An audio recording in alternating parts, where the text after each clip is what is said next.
दिन भर की बड़ी खबरों के साथ बस्तर की बात में आपका स्वागत है। नमस्कार, मैं हूं उपेंद्र। इससे पहले कि हम आगे बढ़ें, बात करते हैं उन 3 महत्वपूर्ण बातों पर, बिंदुओं पर, जो आज कोविड-19 के मद्देनजर बेहद जरूरी है। सबसे पहली बात यह कि जब भी आप घर से बाहर निकलें तो नाक और मुंह ढक कर रखें, यानी मास्क पहनें। और दूसरी बात यह कि सोशल डिस्टेंसिंग का पालन करें, यानी भीड़ भाड़ वाली जगहों पर जाने से परहेज करें। साथ ही तीसरी बात, समय समय पर अपने हाथ धोते रहें। इन्हीं बातों के साथ बढ़ते हैं खबरों की तरफ और देखते हैं हेडलाइंस।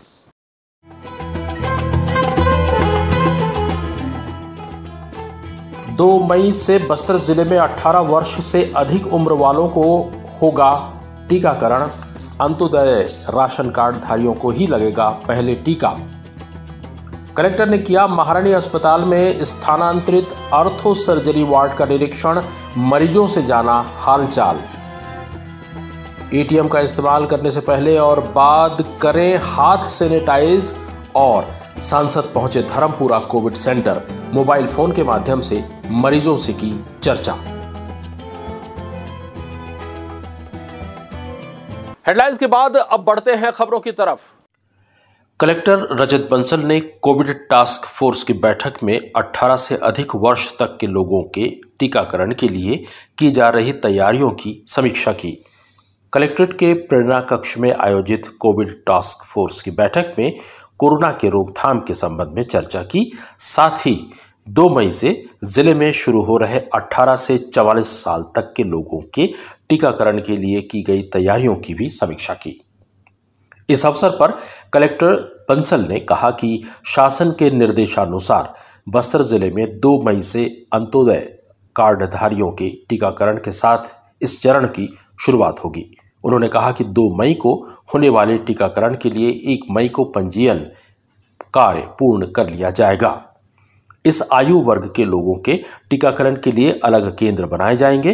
उन्होंने बताया कि बस्तर जिले के सभी विकास खंडों में 2-2 टीकाकरण केंद्र बनाए जाएंगे। इसके साथ ही जगदलपुर नगर निगम क्षेत्र में भी 2 टीकाकरण केंद्र बनाए जाएंगे।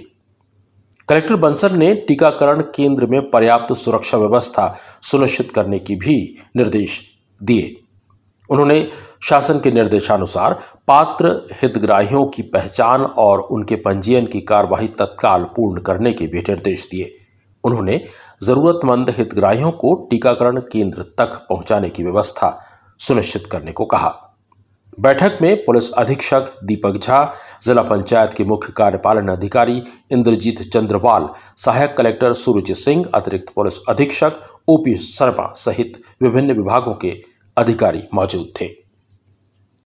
माननीय मुख्यमंत्री महोदय ने आज हम सबकी वीसी लेकर के निर्देशित किया है कि जो पहली चरण की वैक्सीन छत्तीसगढ़ राज्य को प्राप्त हो रही है, 18 से 45 वर्ष के बीच के आयु के जो लोग हैं उनको जो लगना है, उसमें हमको अंत्योदय कार्डधारी जो है, जो सबसे ज़रूरतमंद कैटेगरी में आते हैं, जिनका राशन कार्ड अंत्योदय कैटेगरी में है, उनको पहली प्राथमिकता देनी है। क्योंकि छत्तीसगढ़ राज्य को जो वैक्सीन की रिक्वायरमेंट है, लगभग 50 लाख से ऊपर की रिक्वायरमेंट है, लेकिन मात्र 1 लाख के आसपास की वैक्सीन मिल रही है, तो उसके हिसाब से हमको रैशनिंग करने की ज़रूरत पड़ रही है। और उसको देखते हुए बस्तर ज़िले में हमको लगभग 7900 वैक्सीन्स कल प्राप्त होगी, कल देर शाम प्राप्त होगी।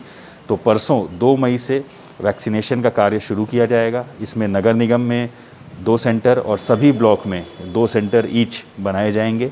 और जो लोग अंत्योदय कार्डधारी हैं उनका पहले से ही चयन करके उनकी एंट्री की जाएगी और चरणबद्ध तरीके से उनका टीकाकरण किया जाएगा। एक बात मैं स्पष्ट करना चाहता हूं कि कोविन पोर्टल में जिन्होंने पिछले कुछ दिनों में रजिस्ट्रेशन किया है, जो 18 से 45 वर्ष की आयु में जो लोग आते हैं और जिनको अपॉइंटमेंट नहीं मिला है, वो लोग कृपया करके इन सेंटर्स में अभी ना जाएं। आने वाले समय में एक बार अंत्योदय का जब सभी कार्डधारियों का वैक्सीनेशन हो जाएगा तो उसके बाद प्रशासन के द्वारा आपको सूचित किया जाएगा। डिमरापाल मेडिकल कॉलेज में समर्पित कोविड अस्पताल एक संवेदनशील क्षेत्र होने के कारण परिसर में मरीजों के परिजनों को प्रवेश के लिए पास अनिवार्य किए जाने का निर्णय लिया गया है। ये निर्णय गुरुवार को मेडिकल कॉलेज के सभा कक्ष में हुई सांसद, विधायकों, प्रशासन और मेडिकल कॉलेज प्रबंधन की बैठक में लिया गया। बस्तर सांसद दीपक बैज, विकास बस्तर प्राधिकरण अध्यक्ष लखेश्वर बघेल, हस्तशिल्प विकास बोर्ड अध्यक्ष चंदन कश्यप, कलेक्टर रजत बंसल, पुलिस अधीक्षक दीपक झा, सीईओ जिला panchayat Indrajeet Chandrawal, medical college dean doctor US Paikra, अधीक्षक केएल आजाद सहित अन्य अधिकारी मौजूद थे। बैठक में जनप्रतिनिधियों ने समर्पित कोविड अस्पताल में मरीजों के इलाज की संपूर्ण सुविधा, आवश्यक उपकरण और मानव संसाधन की उपलब्धता सुनिश्चित करने के निर्देश दिए। कोविड वार्ड में मरीजों को भोजन उपलब्ध कराने, मास्क का उपयोग तथा सैनिटाइजर का नियमित उपयोग करने के लिए आवश्यक अतिरिक्त वार्ड बॉय रखने को कहा गया। साथ ही मरीजों को डिस्चार्ज करने का निर्धारित समय पर करने को कहा गया, जिससे उन्हें किसी भी प्रकार की असुविधा न हो। अस्पताल में दवाइयों की पर्याप्त मात्रा, ऑक्सीजन सिलेंडर की उपलब्धता और चिकित्सकों की प्रिस्क्रिप्शन के बिना रेमडेसिविर दवाई किसी भी व्यक्ति को नहीं दिए जाने के निर्देश दिए गए। बैठक में जिले में कोरोना टीकाकरण की स्थिति पर भी चर्चा की गई। कोरोना के विषम परिस्थितियों में भी बस्तर सांसद दीपक बैज लगातार लोगों से संपर्क बनाए हुए हैं, चाहे वो फोन के माध्यम से हो या कोविड सेंटर्स का दौरा। आज उसी तारतम्य में वे धर्मपुरा स्थित कोविड सेंटर पहुंचे और वहां की एंट्री रजिस्टर से मरीजों के मोबाइल नंबर निकालकर एक एक कर मरीजों से फोन के माध्यम से बात की और अंदर की व्यवस्थाओं के बारे में जाना और अव्यवस्थाओं को तुरंत दूर करने के निर्देश दिए। साथ ही सबसे अधिक परेशानी पीने के गर्म पानी की आई, जिसे तत्काल सांसद दीपक बैज ने 3 RO की स्वीकृति अपने द्वारा दी।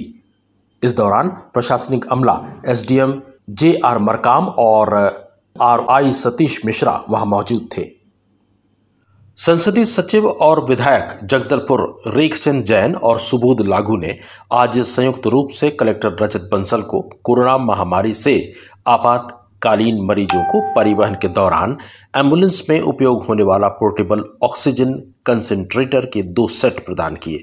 साथ ही श्री जैन ने अपने पिता स्वर्गीय सिरेमल बुरड़ के स्मृति में रेड क्रॉस सोसाइटी के नाम 51,000 रुपए का चेक सौंपा।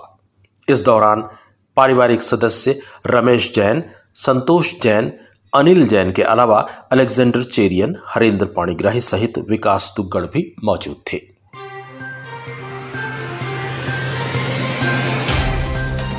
सफर जगतुगुड़ा से जगदलपुर का,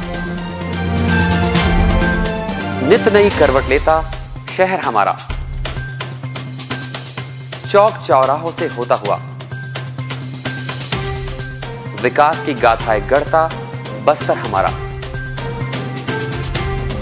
कई रंगों से सराबोर कितनी ही कहानियों को समेटे, कहीं विकास के सोपान तो कहीं सरकारी दावे और उनका सच।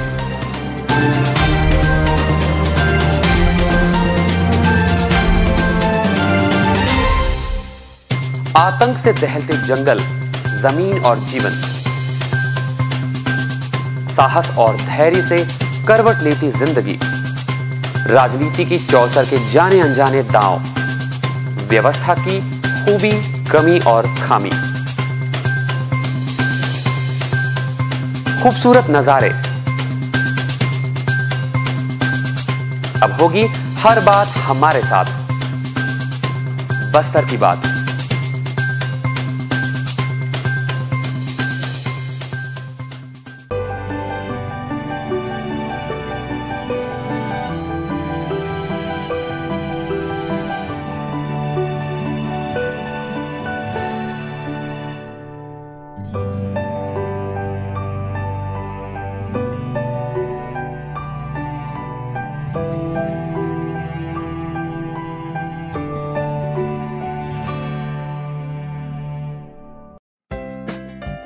देश की जानी मानी इंटरनेट प्रोवाइडर कंपनी रेलटेल अब अपने शहर जगदलपुर में उपलब्ध। केबल टीवी और ब्रॉडबैंड पाइए एक साथ, बेहतर सर्विस, शानदार गुणवत्ता, हमेशा एक जैसी स्पीड यानी 100 Mbps। लॉन्चिंग अवसर पर पाइए विशेष छूट, राज्य के शासकीय कर्मचारियों हेतु 10% की छूट, साथ ही रेलवे कर्मचारियों के लिए विशेष छूट का प्रावधान।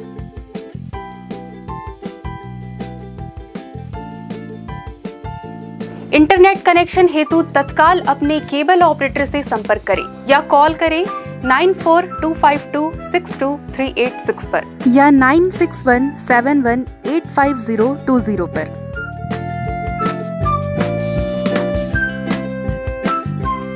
दरभा थाना क्षेत्र के मुंडागढ़ से तुलसी जाने के मार्ग पर माओवादियों ने पुलिस दल को क्षति पहुंचाने के उद्देश्य से बांस की स्पाइक लगाई थी, जिस पर एक ग्रामीण गिरकर घायल हो गया था, लेकिन माओवादियों के डर से इसकी सूचना वह किसी को नहीं दे रहा था।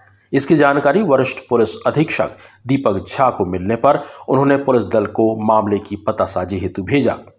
इस संबंध में जानकारी देते हुए वरिष्ठ पुलिस अधीक्षक दीपक कुमार झा ने बताया कि दरभा थाना क्षेत्र अंतर्गत ग्राम मुंडागढ़ पुजारीपारा निवासी मांगूराम नाग पिता सुकालू नाग 29 अप्रैल को मुंडागढ़ से तुलसी जाने वाले मार्ग से अपने ग्रामीण साथियों के साथ घर वापस आ रहा था और पगडंडी रोड में माओवादियों द्वारा पुलिस पार्टी को क्षति पहुंचाने के उद्देश्य से गड्ढा खोदकर बांस की स्पाइक लगाई गई थी, जिसमें मांगूराम गिर गया। उसके दाहिने पैर में बांस स्पाइक लगने से गहरा घाव हो गया है। माओवादियों के डर से वह इसकी जानकारी किसी को भी नहीं दे रहा था। 30 अप्रैल को इस घटना की जानकारी पुलिस को मिलने के बाद वरिष्ठ पुलिस अधीक्षक के निर्देशानुसार क्षेत्र में पार्टी को पतासाजी के लिए भेजा गया। पुलिस पार्टी द्वारा क्षेत्र में गश्त और सर्चिंग कर माओवादियों द्वारा गाड़े गए कई स्पाइक पीठ को नष्ट कर गंभीर रूप से घायल मांगूराम नाग के घर पहुंचकर उसे स्ट्रेचर पर उठाकर 5-6 किलोमीटर दुर्गम पहाड़ी क्षेत्र को पार कर कोलिंग कैंप लाया गया और उसका प्राथमिक उपचार किया गया। इसके बाद बेहतर उपचार के लिए उसे उप स्वास्थ्य केंद्र कोलिंग में भर्ती किया गया है। वैश्विक महामारी से बचाव को लॉकडाउन तथा सोशल डिस्टेंसिंग के अलावा कई तरह के प्रयास किए जा रहे हैं। इसी क्रम में साफ सफाई, दवा छिड़काव और सैनिटाइजेशन की प्रक्रिया भी जारी है। लीड बैंक मैनेजर श्री फूल सिंह मरकाम ने बताया कि जिले में 16 बैंकों के 91 एटीएम मौजूद हैं, जिनमें ग्राहकों की सुरक्षा के प्रबंध किए गए हैं। उन्होंने बताया कि सभी एटीएम में नियमित तौर पर साफ सफाई के साथ सैनिटाइजेशन का कार्य भी किया जा रहा है। उन्होंने ग्राहकों से अपील की है कि एटीएम में फिजिकल डिस्टेंस का पालन करें और लेन देन के पहले और बाद में अपने हाथ को जरूर सैनिटाइज करें। उन्होंने बताया कि सभी एटीएम में सैनिटाइजर की भी व्यवस्था की गई है और फिजिकल डिस्टेंसिंग के लिए निर्धारित दूरी पर गोले बनाए गए हैं। कोरोना संक्रमण के नियंत्रण के उद्देश्य से जिला प्रशासन बस्तर के द्वारा दिनांक 6 मई तक लॉकडाउन का आदेश जारी किया गया है। इस दौरान शासन के आदेश और नियमों की अवहेलना कर अनाधिकृत रूप से दुकान संचालित करने वाले 4 दुकानदारों पर 5,000 रुपए का शुल्क अधिरोपित किया गया है। जिन दुकानदारों पर कार्रवाई की गई है वे संजय बाजार क्षेत्र के इलेक्ट्रॉनिक और किराना दुकान के संचालक हैं। इसके अलावा बिना मास्क के घूमते पाए जाने पर 2,400 रुपए का शुल्क अधिरोपित किया गया है। इसके अलावा मोटर यान अधिनियम के अंतर्गत 22 गाड़ियों पर जब्ती और चालानी कार्रवाई की गई है। आगे भी शासन के आदेश का उल्लंघन करने वालों पर विधि संगत कार्रवाई की जाएगी।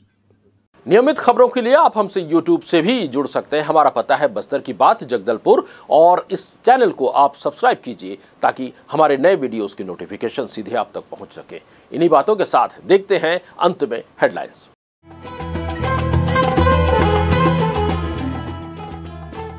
2 मई से बस्तर जिले में 18 वर्ष से अधिक उम्र वालों को होगा टीकाकरण।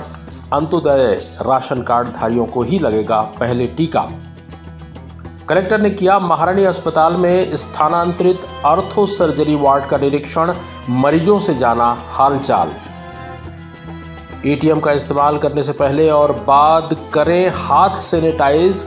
और सांसद पहुंचे Dharampura covid centre, mobile phone के माध्यम से मरीजों से की चर्चा।